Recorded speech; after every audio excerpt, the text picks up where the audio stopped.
बताओ, दीनों पर दया करते हैं ना भगवान, तो वो दीन कौन है? जे ही दीन प्यारे वेद पुकारे। तो दीन किसे कहते हैं? आप में से कितने लोग दीन हैं? दीन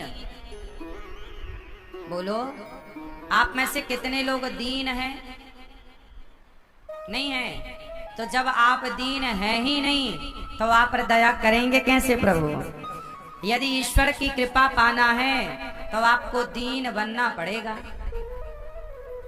क्या बनना पड़ेगा? क्या बनना पड़ेगा? ये दीन क्या है? माँ कहती है ना बच्चे को, तू किसी दीन का नहीं है। माँ कहती है बच्चे को, तू किसी दीन का नहीं है। तो भगवान के सामने दीन बन जाओ कि प्रभु मैं किसी काम का नहीं हूँ, मैं अपने आप को आपके चरणों में समर्पित कर रहा हूँ। जिस दिन आप समर्पण कर दोगे, जिसके भीतर समर्पण भाव है वही दीन है। हम दीन बने।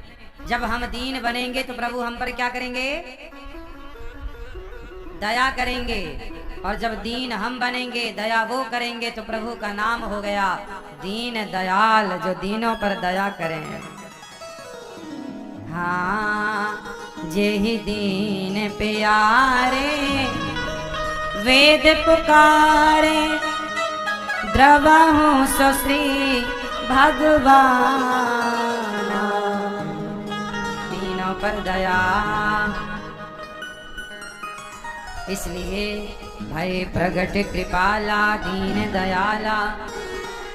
जिसके पास अपने कल्याण का कोई साधन सुनिश्चित ना हो उसे दीन कहते हैं।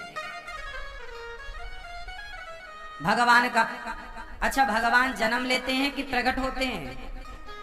जोर से, क्या होते हैं मैया? प्रकट होते हैं। जन्म में और प्रकट में अंतर क्या है?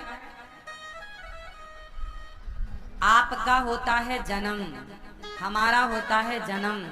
जो माँ के योनि से, माँ के गर्भ से बाहर आए वो तो जन्मा है, पर भगवान का नाम अजन्मा है। तो जो अजन्मा है इसलिए वो प्रकट होंगे, वो जन्म नहीं लेते, वो प्रकट होते हैं। जैसे सूर्य प्रकट होते हैं, रोज सवेरे सूर्य भगवान आपको प्रकट दिखाई पड़ते हैं। ऐसे भगवान भय प्रगट कृपाला। क्या लिखा है? प्रगट, भय प्रगट, भय प्रगट। प्रकट हुए भगवान। भगवान जब प्रकट भये तो कैसे हैं? अद्भुत लोचन अभिरामा तनु घन श्यामा। जब भगवान आए तो लोचन अभिरामा, भगवान के लोचन मतलब आंखें बड़ी बड़ी, आनंद देने वाली आंखें।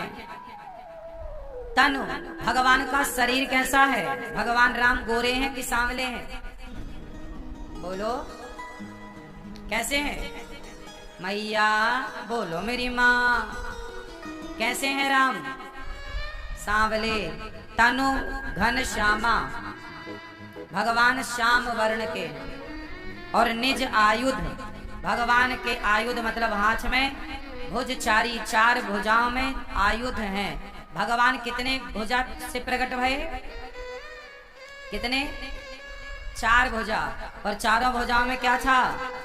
शंख, चक्र, गदा, पद्म। पद्म मतलब, पद्म मतलब कमल।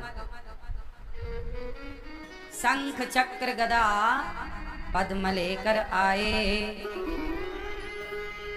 कौन आया? भय प्रगट कृपाला। भगवान प्रकट हो गए शंख चक्र गदा लेकर। मैया ने स्तुति की। भगवान आए, राम लक्ष्मण भरत शत्रुघ्न। क्यों आए? अच्छा, भगवान का अवतार क्यों हुआ? विप्रधेनु सुर संत हित लीन है मनुज अवतार। भगवान का अवतार हुआ विप्रधेनु। भगवान का अवतार क्यों हुआ? वेदों की रक्षा के लिए, पुराणों की रक्षा के लिए, गाय की रक्षा के लिए, संतों की रक्षा के लिए, और भगवान इस संसार में प्रकट भये ब्राह्मणों की रक्षा के लिए। निज इच्छा निर्मित तनु, भगवान अपनी इच्छा से तन धारण करते हैं। और अवतार किसके लिए? गाय के लिए।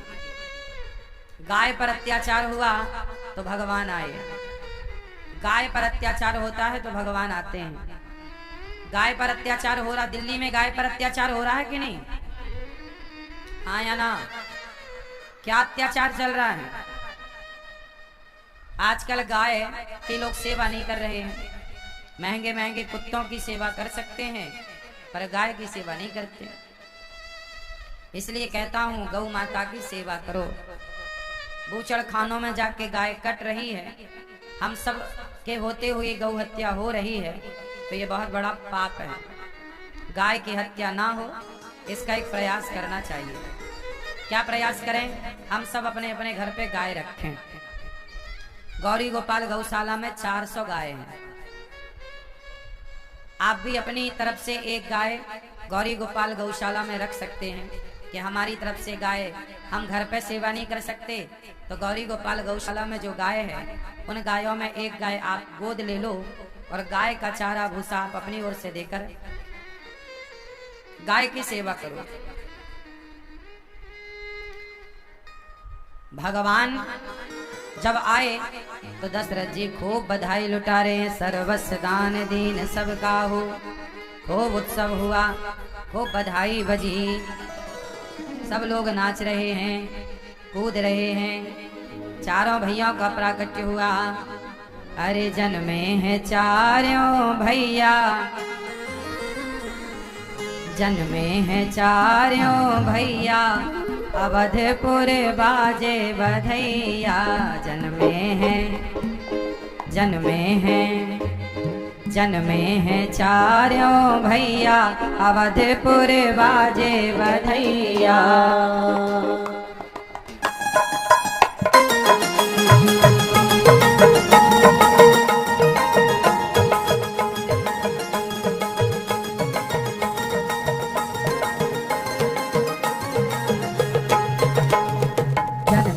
चारों भैया अवधपुर बाजे बधैया।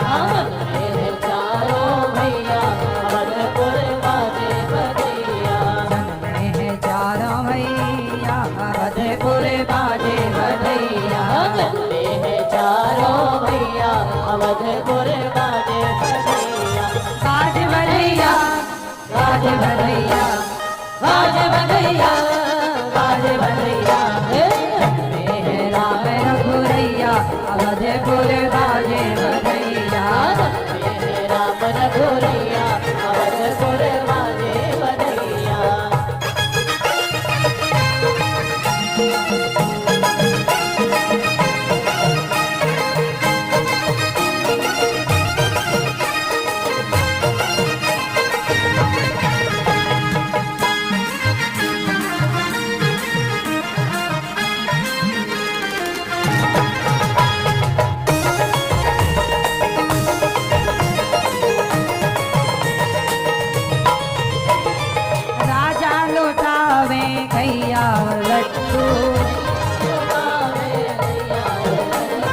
राजा दशरथ अब गैया लुटावे, राजा दशरथ अब गैया लुटावे।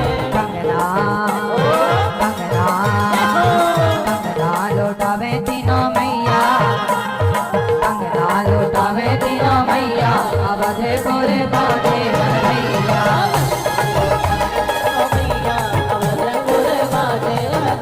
अरे जन्मे हैं चारों भैया अवधपुर बाजे बधैया।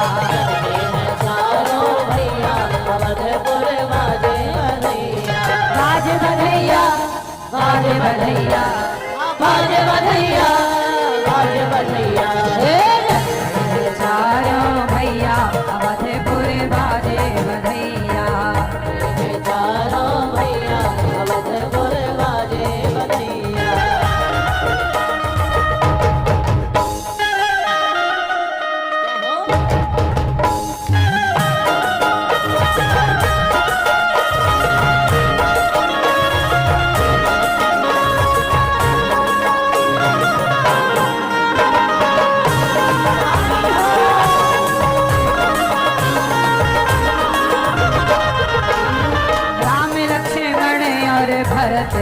शत्रुघ्न राम लक्ष्मण और भरत शत्रुघ्न राम लक्ष्मण और भरत शत्रुघ्न राम लक्ष्मण और भरत शत्रुघ्न गोदी में खेले चारों भैया मेरी गोदी में खेले चारों भैया अवधपुर बाजे बधैया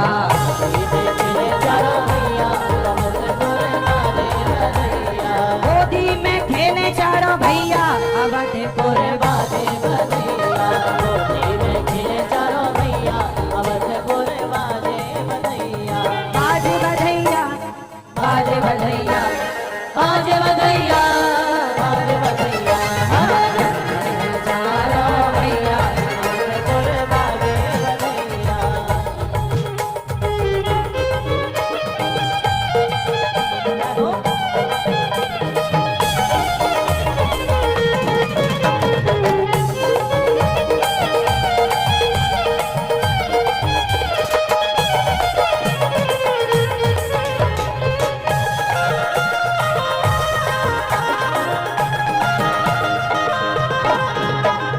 सारी अयोध्या में धूम मची है सारी अयोध्या में धूम मची है सारी अयोध्या में धूम मची है सारी अयोध्या में धूम मची है भारी है भीड़ अंगनैया भारी है भीड़ अंगनैया अवधपुर बाजे बधैया आती है भीड़ अगनैया अवधपुर बाजे बधैया चलते हैं चारों भैया अवधपुर बाजे बधैया चारों भैया अवधपुर बाजे बधैया बाजे बधैया बाजे बधैया बाजे बधैया बाजे बधैया चलते हैं चारों भैया अवधपुर बाजे बधैया चलते हैं चारों भैया अवधपुर बाजे बधैया चलते हैं चारों भैया अवधपुर बाजे बधैया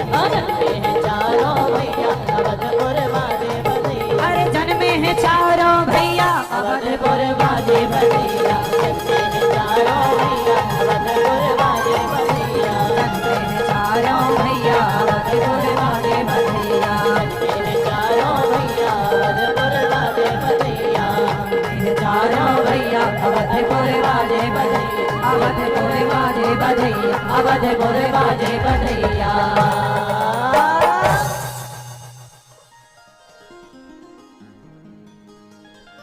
जन्मे हैं चारों भैया अवधपुर बाजे बधैया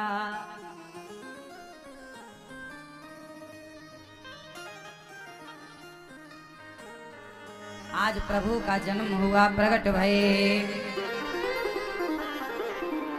मास दिवस कर दिवस भा मरम न जाने को रथ समेत रवि था क्यों निशा कवन विधि होय मास दिवस कर दिवस भा भगवान जब प्रकट भये तो दिन ही दिन बना रहा। अब उत्सव चालू हुआ, खूब बधाई दशरथ जी ने लुटाई, उत्सव चला। तभी वशिष्ठ जी आए और अब प्रभु का नामकरण संस्कार हुआ। भगवान का नाम जो आनंद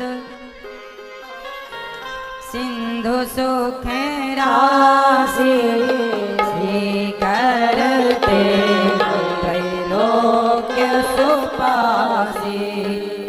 अब भगवान का नाम हुआ। कौशल्या जी के पुत्र का नाम रखा राम। क्या नाम है? राम किसे कहते हैं? राम शब्द का अर्थ क्या होता है? बताओ, राम किसे कहते हैं? रमन्ते योगिनाम यस्य सह रामः। जो योगियों के हृदय में रमण करें, जो भक्तों के हृदय में रमण करें, उनका नाम है राम। जो सबके भीतर विराजे, उनका नाम है राम। तो राम नाम पड़ा। अखिल लोकदायक विश्रामा, विश्व भरण पोषण कर जोई, ताकर नाम भरत अस होई। जो विश्व का भरण पोषण करें उनका नाम होगा भरत। भरत जी क्या करते हैं? विश्व का भरण और पोषण। तो कैकेयी माँ के पुत्र का नाम क्या पड़ा? बोलो मैया। क्या नाम पड़ा? भरत। और कौशल्या माँ के पुत्र का नाम? अब सुमित्रा माँ के पुत्र का नाम। जाके सुमिरन तेरी पुनासा, नाम शत्रुघ्न वेद प्रकाशा। जिनके स्मरण से शत्रुओं का नाश होए, ऐसे का नाम शत्रुघ्न है। और दूसरे पुत्र का नाम लक्षण धाम राम प्रिय, सकल जगत आधार। गुरु वशिष्ठ ते ही राखा, लक्ष्मण नाम उधार। सुमित्रा माँ के दूसरे पुत्र का नाम हुआ लक्ष्मण। अच्छा, लक्ष्मण का अर्थ बताओ क्या? लक्ष्मण का मतलब क्या हुआ? मैया, ओ मेरी माँ बताओ। ये मोबाइल वाली मैया से पूछो जो पंचायत में लगी है। कर लो पंचायत। तुम देखो बच्चों को और दिखाओ मोबाइल। चलो बताओ, लक्ष्मण किसे कहते हैं? बताओ मेरी माँ, लक्ष्मण किसे कहते हैं? मैया बताओ। वो चश्मा वाली पीली मैया बताएंगे। बताओ लक्ष्मण किसे कहते हैं? नहीं? देखो आप लोग जानते नहीं हैं, जानना चाहिए। ये मैया बताएंगी हमारी पहले नंबर की। लक्ष्मण मतलब हैं? आओ, अच्छा है। बैठे बैठे बताएं का है, खड़े ना होए का। पीछे वाली मैया, मैया से ठीक पीछे वाली चश्मा वाली मैया के बगल में बिना चश्मा वाली मैया, बताओ लक्ष्मण का मतलब क्या है? नहीं तो ध्यान से सुनो। पीछे वाली मैया सुनो, लक्ष्मण का मतलब है लक्ष्मण, जिसका मन अपने लक्ष्य पर हो।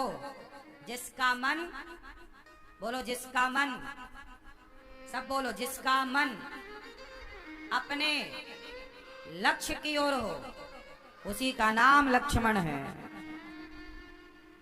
जिसका मन अपने लक्ष्य की ओर हो, जिसका एक ही लक्ष्य हो, केवल सेवा। लक्ष्मण जी का क्या लक्ष्य था?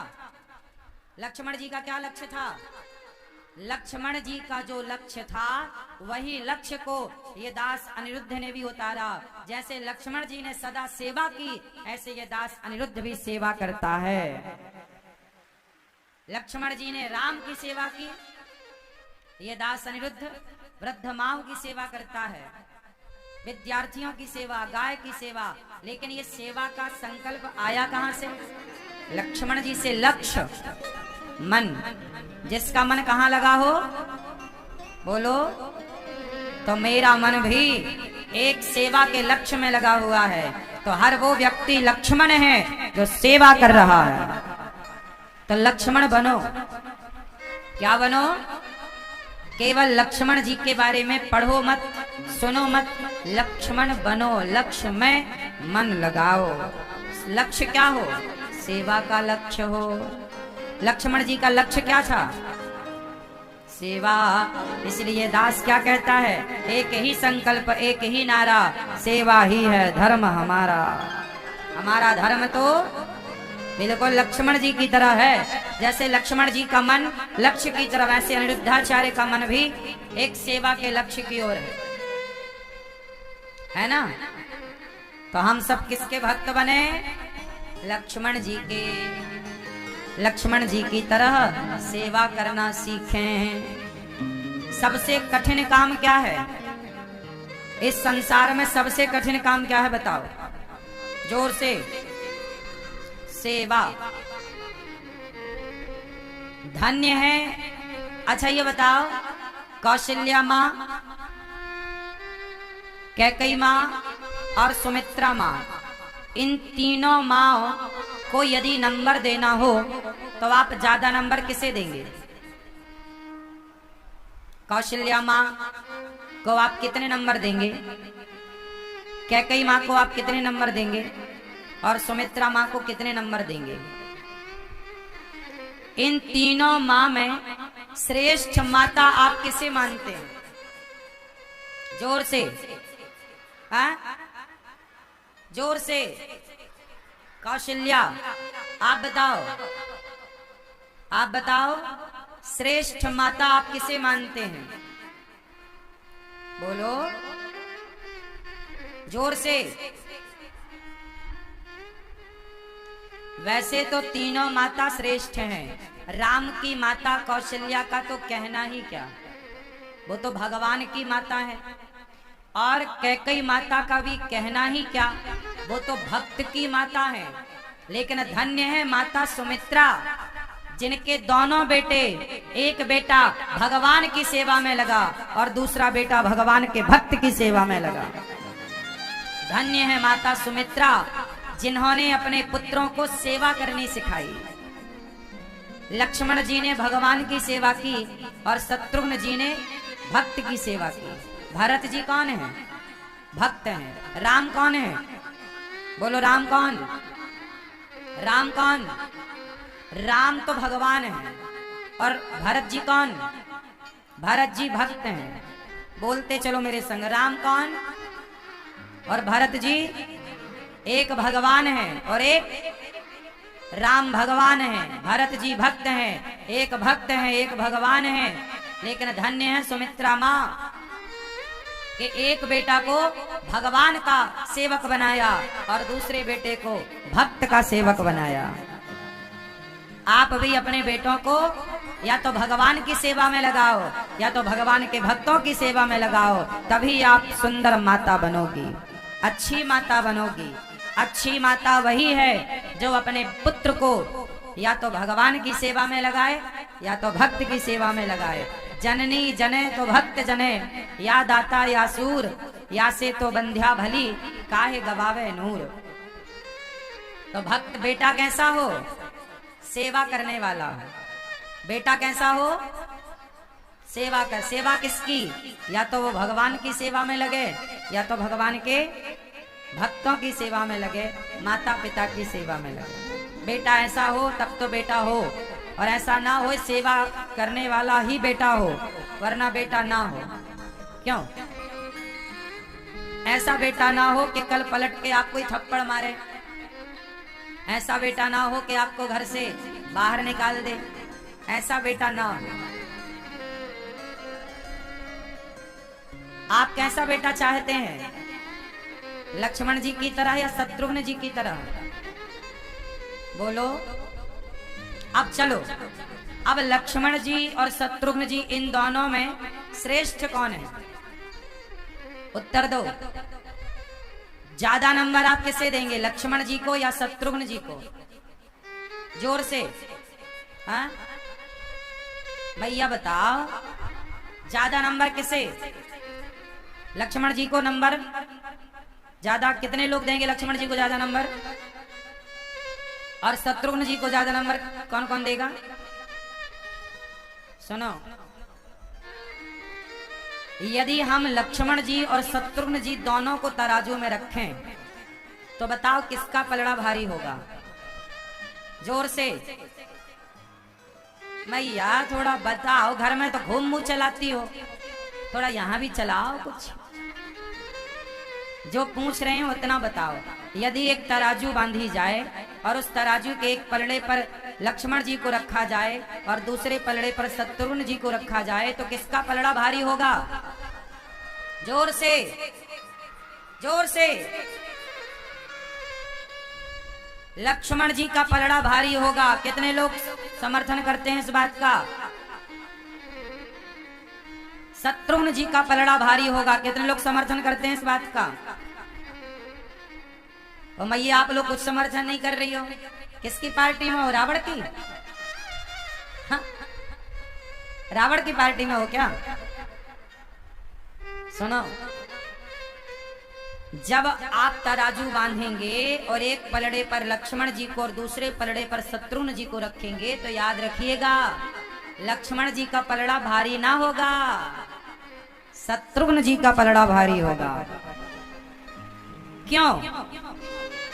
क्योंकि भगवान की सेवा लक्ष्मण जी ने करी, लेकिन भगवान के भक्त की सेवा शत्रुघ्न जी ने करी। भगवान की सेवा करने वाले से बड़ा भगवान के भक्त की सेवा करने वाला होता। भगवान की सेवा करने वाले से बड़ा भगवान के भक्त की सेवा करने वाला होता है। दासानुदासो भवितास्मि भूयः। भगवान की सेवा मत करो, भगवान के भक्तों की सेवा करो। भगवान कैसे खुश होंगे? इसलिए जब राम राजा बने तो सबसे पहले राम ने शत्रुघ्न जी को मथुरा का राजा बनाया। मथुरा का राजा कौन बना? शत्रुघ्न जी। राम जब अयोध्या के राजा बने तो मथुरा का राजा किसे बनाया? शत्रुघ्न जी को मथुरा का राजा बना दिया प्रभु राम ने। इसलिए लव कुश का जात कर्म संस्कार जब हुआ तो वहां पर शत्रुघ्न जी ही मौजूद थे। जब सीता माँ जंगल में लवकुश को उन्होंने जन्म दिया, उस समय जब उनका संस्कार हुआ, नामकरण संस्कार, उस समय शत्रुघ्न जी वहां पर थे, उसी कुटिया पर थे, वहीं पर थे उस आश्रम में। वो मथुरा की ओर जा रहे थे, तब रास्ते में महर्षि वाल्मीकि जी का आश्रम पड़ा, तो वहीं पर रुके थे, रात्रि विश्राम किए थे और लवकुश को आशीर्वाद दिया था चाचा जी ने। चाचा मतलब शत्रुघ्न जी चाचा हो गए।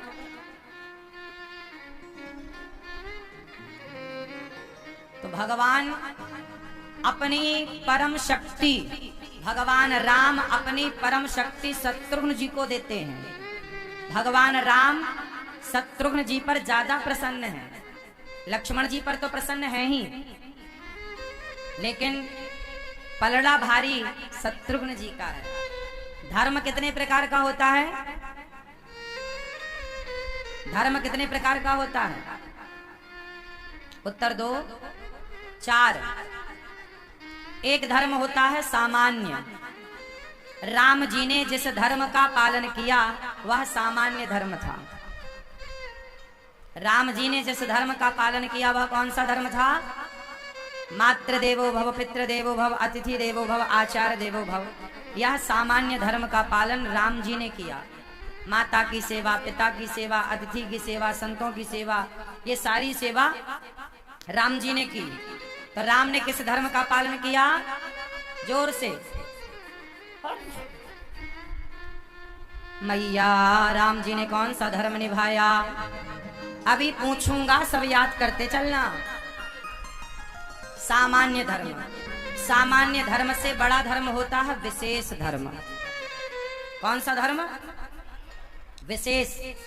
तो लक्ष्मण जी ने विशेष धर्म का पालन किया। राम से ऊंचा धर्म लक्ष्मण जी का है। राम से ऊंचा धर्म, जोर से।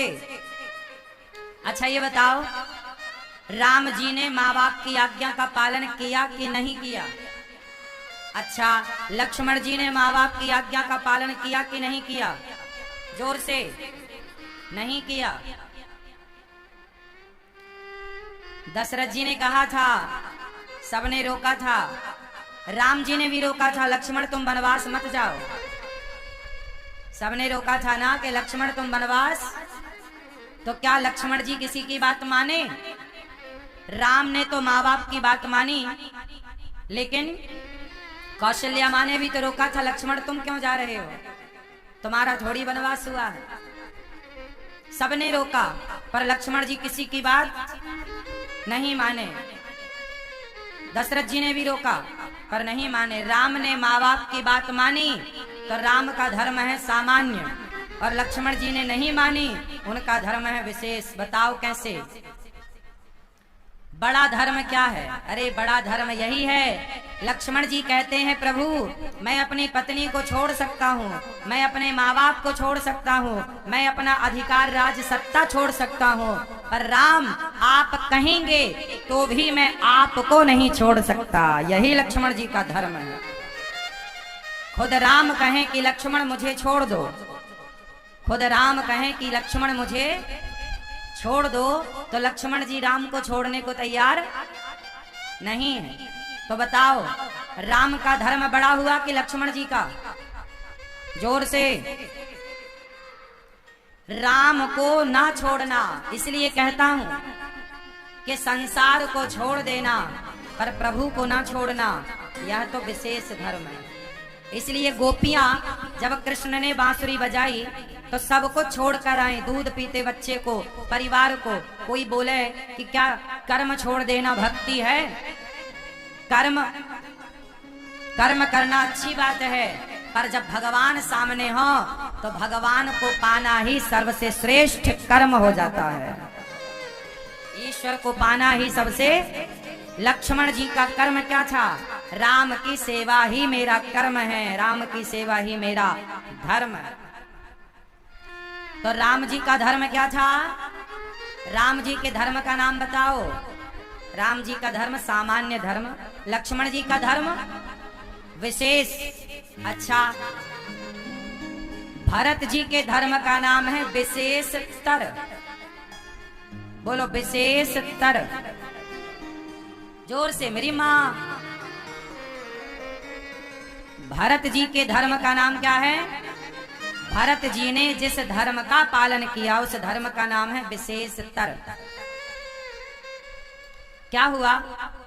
भरत जी ने राम को प्राप्त करने चित्रकूट आए, कहा कि आप रहो अयोध्या जी में, मैं आपकी जगह 14 साल का वनवास ले लूंगा। राम जी ने कहा भैया आप जाओ और पिता के वचन को पूरा करो। तब भरत जी बोले कि मैं राजा तो नहीं बन सकता, आप भेजना चाहते हो तो कुछ अपनी निशानी दे दो। क्या निशानी दी फिर राम जी ने?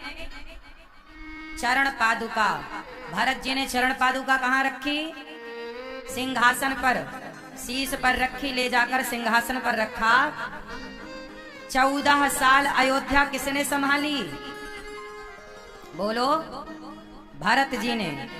लेकिन भरत जी ने ये नहीं कहा कि मैंने संभाला, उन्होंने कहा राम संभाल रहे हैं और राम की सेवा हम इस तरह से कर रहे हैं। अयोध्या के राजा बनकर नहीं, भरत जी 14 साल अयोध्या के सेवक बनकर के रहे, राजा बनकर नहीं रहे। क्या बनकर रहे? जोर से, सेवक। तो जो काम करे, जैसे आप लोग हो, परिवार चलाओ, व्यापार चलाओ, लेकिन राजा बनकर नहीं। आप भी अपने घर की सिंहासन पर राम की चरण पादुका बिठाओ, मतलब राम को बिठाओ और कहो प्रभु इस घर के राजा आप हैं, हम भरत बनकर आपके सेवक बनकर के आपका कार्य कर रहे हैं। ये फैक्ट्री आपकी है, ये व्यापार परिवार आपका है, हम आपके दास बनकर सेवा कर रहे हैं। जो अपने को, जो सारे काम करता हुआ, जो अपने को दास माने कि मैं प्रभु का दास हूं, उसका धर्म लक्ष्मण जी के धर्म से भी ऊपर है।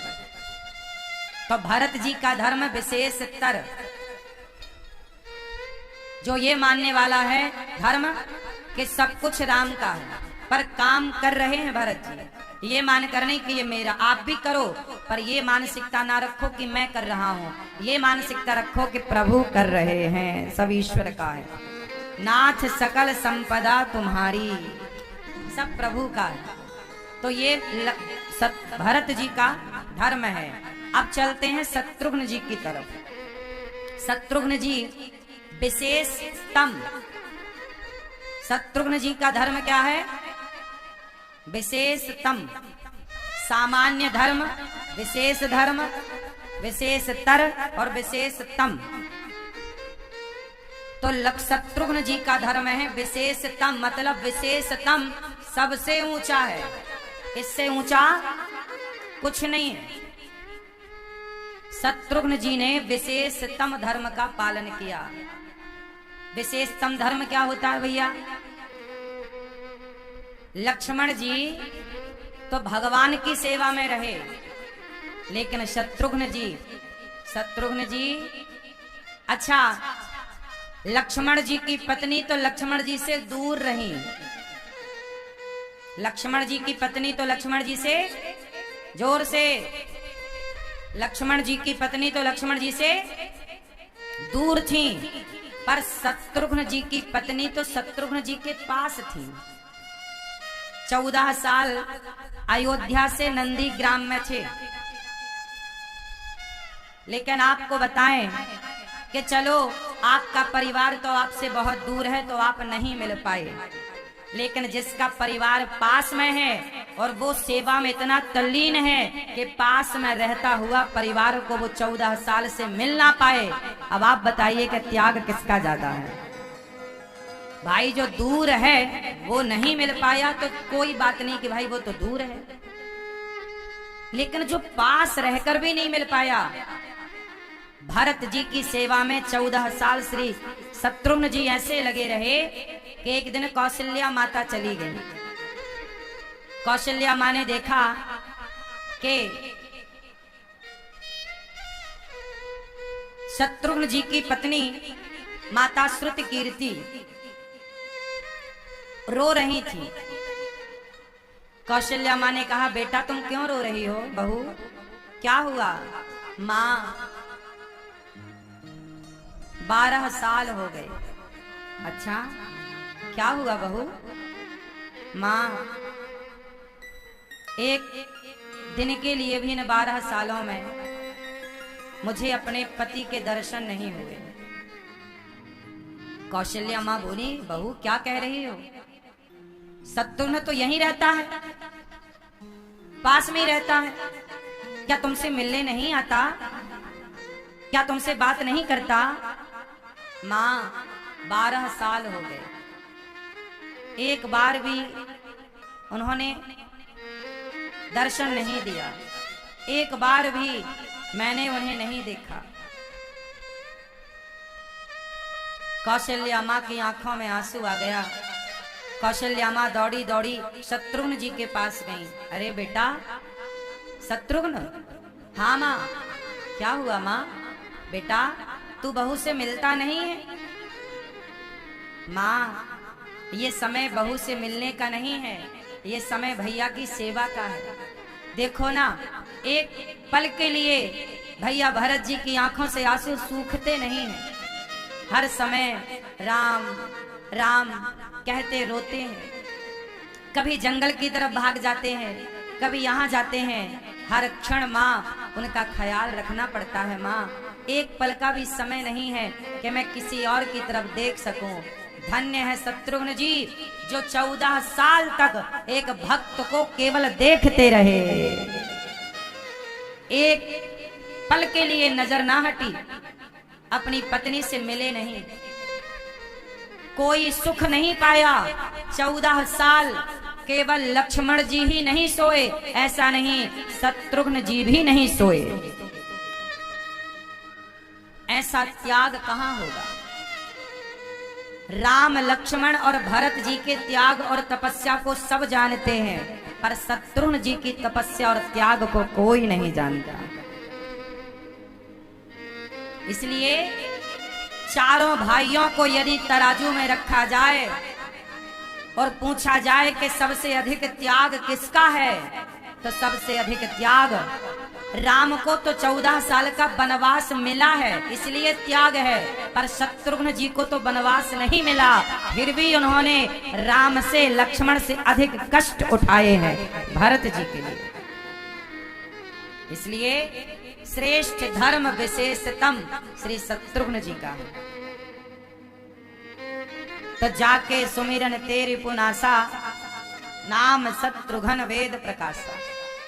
ऐसे शत्रुघ्न जी जब राम लक्ष्मण भरत शत्रुघ्न चारों भाइयों का नामकरण हुआ, फिर राम लक्ष्मण बड़े हुए, और जब बड़े हुए तो मैया कौशल्या राम जी का श्रृंगार करती हैं, पालने पर लिटाती हैं और झूला झूलाती हैं।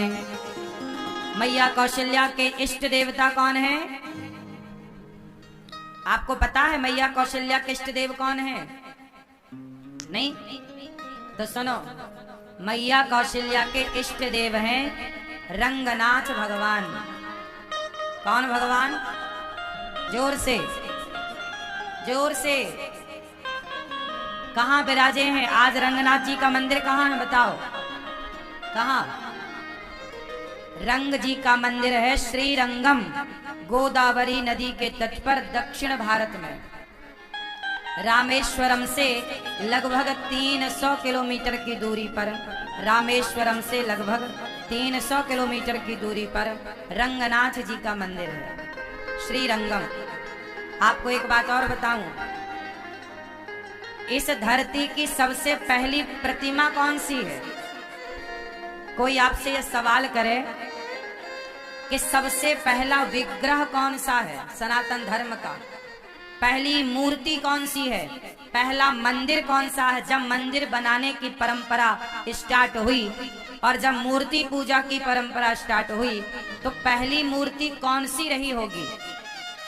तो आपकी जानकारी के लिए बता दूं कि रंगनाथ जी ही इस धरती की पहली प्रतिमा है, भगवान रंगनाथ जी की।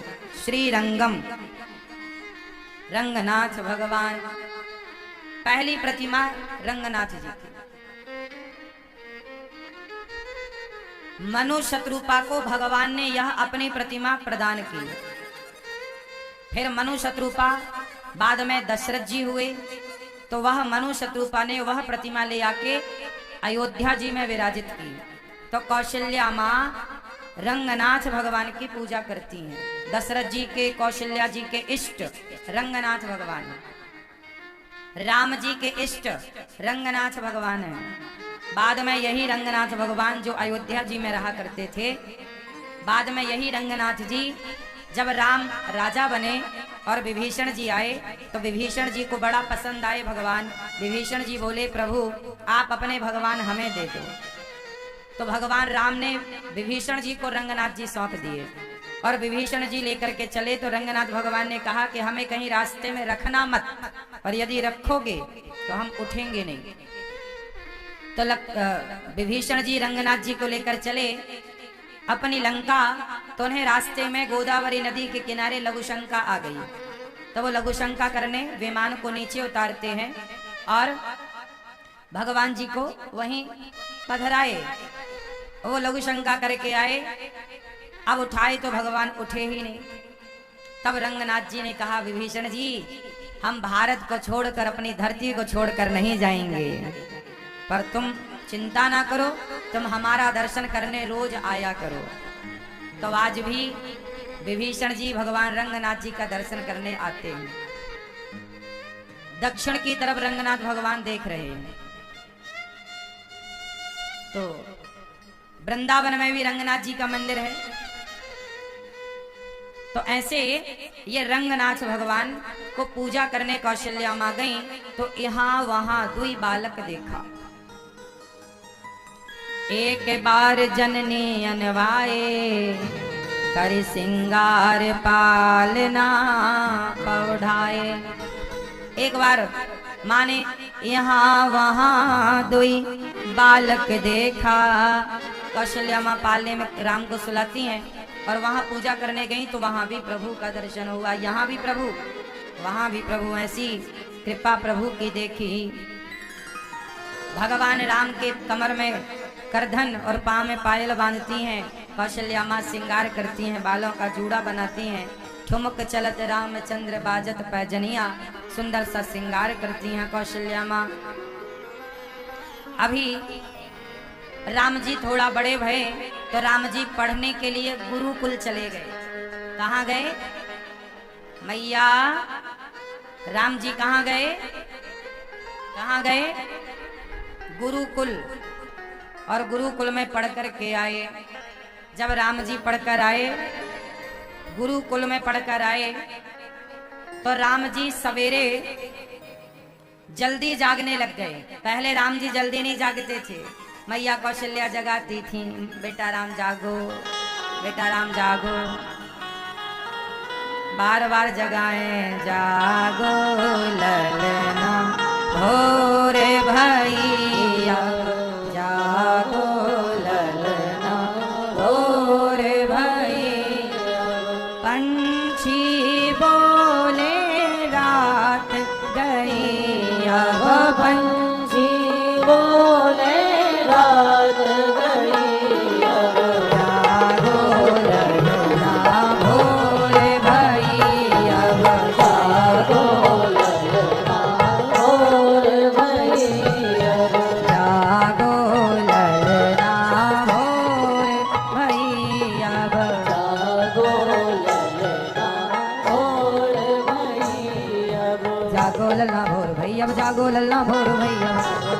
जागो लल्ला भोर भैया जागो लल्ला भोर भैया जागो ललना भोर भैया जागो ललना भोर भैया पंछी बोले रात गई अब पंछी बोले रात गई पंछी बोले रात गई अब पंछी बोले रात गई अब जागो ललना भोर भैया जागो ललना भोर भैया। कौशल्या माँ जगाती थी तब राम जी जागते। राम जागो ललना भोर भई। जागो राम जगाती फिर भी राम नहीं जागते। लेकिन जब पढ़कर आए गुरुकुल से तो राम क्या सीख गए? प्रातः काले उठ के रघुनाथा मात पिता गुरु ना वही माथा। राम जी क्या सीख गए? सवेरे जल्दी जागना। जाग कर राम जी नहा धोकर सबसे पहले अपने माता पिता गुरुजनों को प्रणाम करते हैं। गुरुकुल की पढ़ाई और स्कूलों की पढ़ाई में बड़ा अंतर है। स्कूलों में पढ़ाते हैं गा से गधा और गुरुकुल में पढ़ाते हैं गा से गणेश। ये अंतर है। स्कूलों में पढ़ाते हैं माँ से मछली, गुरुकुलों में पढ़ाते हैं माँ से मंदिर।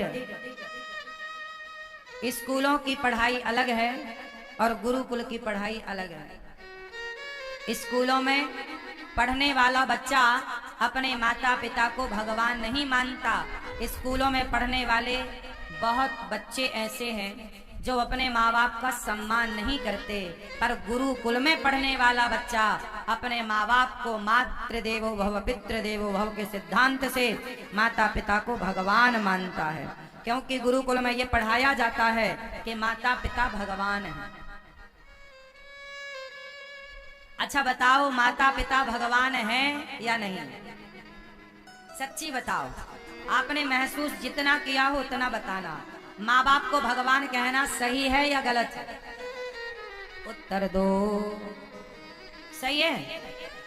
तो आज यदि माँ बाप को भगवान कहना सही है तो स्कूलों में क्यों नहीं बताया जा रहा है कि बेटा मातृदेवो भव पितृदेवो भव का पाठ बच्चों को स्कूलों में क्यों नहीं पढ़ाया जा रहा है? क्या स्कूलों में इस पाठ की जरूरत नहीं है? काश ये पाठ बच्चों को स्कूलों में पढ़ाया जाता कि माता भगवान होती है तो कोई बेटा कभी अपनी माँ को वृद्धाश्रम ना भेजता। आजकल बच्चे स्कूलों में माता पिता देवता हैं, पूज्य हैं, ये पढ़ ही नहीं रहे तो सम्मान करेंगे कैसे? आज माँ बाप का कोई उपकार बच्चे मानते ही नहीं। माँ बाप बच्चे कहते हैं तुमने हमारे लिए किया ही क्या है? काश एक पाठ ये भी होता बच्चों के लिए कि तुम्हारे माँ बाप ने तुम्हारे लिए क्या क्या किया है। यदि क्या क्या किया है माँ बाप ने, बच्चों को ये पाठ 8वीं क्लास से पढ़ाया जाए। 8वीं से लेकर के 12वीं तक, 8वीं से लेकर 12वीं तक ये बात यदि पढ़ा दी गई स्कूलों में कि माता पिता ने तुम्हारे लिए क्या क्या किया है, माँ बाप का योगदान क्या होता है। श्रवण कुमार की कथा यदि बच्चों को 8वीं से लेकर 12वीं तक पढ़ाई गई तो गारंटी मैं लेता हूँ कोई बेटा श्रवण कुमार की कथा पढ़कर कभी अपने माँ बाप को घर से नहीं निकालेगा। इतना कुछ आप पढ़ाते हो। एक पीरियड आधा घंटा की क्लास बच्चों को माँ बाप के नाम पे होनी चाहिए कि नहीं? और केवल माँ बाप के नाम पर नहीं साहब, आजकल रिश्तों के ऊपर भी पढ़ाई होनी चाहिए। किस तरह विवाह के बाद का जीवन जिया जाए, 8वीं से लेकर 12वीं तक में बच्चों को ये पढ़ाओ कि किस तरह आपको विवाह के बाद कठिनाइयां आ सकती हैं और जब ये कठिनाई आएगी तब आपको क्या निर्णय लेना होगा, ये पढ़ाओ। आजकल बड़े पढ़े लिखे बच्चे, बड़ी बड़ी डिग्रियां धारी बच्चे, वह गृहस्थी नहीं चला पा रहे हैं, बड़ी बड़ी फैक्ट्री चलाने वाले लोग, बड़ा बड़ा बिजनेस चलाने वाले लोग अपनी गृहस्थी नहीं चला पा रहे हैं। ये बात सही है कि गलत है? क्यों मेरी माँ? तो गृहस्थी चलाने का भी एक सिलेबस होना चाहिए कि नहीं? 8वीं से लेकर 12वीं तक में ये सब पढ़ाओ कि विवाह के बाद क्या क्या कठिनाइयां आ सकती हैं। यदि ये पढ़ा दिया गया तो तलाक रुक जाएगा साहब। क्या रुक जाएगा? बोलो। तलाक रुक जाएगा। लेकिन पढ़ाया नहीं जा रहा है। यदि बच्चों को भगवत गीता पढ़ा दी गई तो गारंटी लेता हूं क्राइम रुक जाएगा, अपराध भारत में रुक जाएंगे, गीता पढ़ा दी गई तो। लेकिन नहीं पढ़ाई जा रही, बड़ी विडंबना है। भाई भाई के रिश्ते कैसे होने चाहिए, भरत और राम का प्रसंग बच्चों को सिलेबस में होना चाहिए। पति पत्नी के रिश्ते कैसे हों, यह प्रसंग भी सिलेबस में होने चाहिए। माता पिता की भूमिका जीवन में क्या है, यह भी सिलेबस में होना चाहिए। और आप अपने बच्चों को किस तरह संस्कारी बनाएंगे, यह भी पहले से सिलेबस में पढ़ा दो, ताकि पूरी व्यवस्था तंदुरुस्त रहे, आने वाली पीढ़ी भी ना बिगड़े और वर्तमान पीढ़ी भी ना बिगड़े। लेकिन किसी का ध्यान इस तरफ है ही नहीं, कोई इस पर काम कर ही नहीं रहा है। क्या बताएं मेरी माँ? राम जी पढ़कर आए गुरुकुल में। गुरुकुल होना जरूरी है या नहीं? उत्तर दो। आज वृंदावन में गौरी गोपाल गुरुकुल है। ये दास अनिरुद्ध उस गुरुकुल में पढ़ने वाले बच्चों की सेवा करता है। गौरी गोपाल गुरुकुल में 150-150 बच्चे पढ़ते हैं, वो भी निःशुल्क। बच्चों का रहना, खाना, पढ़ना, लिखना, कॉपी, किताब, बैग सब कुछ फ्री दिया जाता है। तो ये दास अनिरुद्ध हम तो आप लोगों से भिक्षा मांग मांग करके और 150 बच्चों की सेवा कर रहे हैं। गुरुकुलों को जिनको मुगलों ने, अंग्रेजों ने जला दिया, नष्ट कर दिया, उन गुरुकुल की परंपराओं को हमने तो जितना हो सका बचाए रखा है। गौरी गोपाल गुरुकुल में कितने बच्चे पढ़ते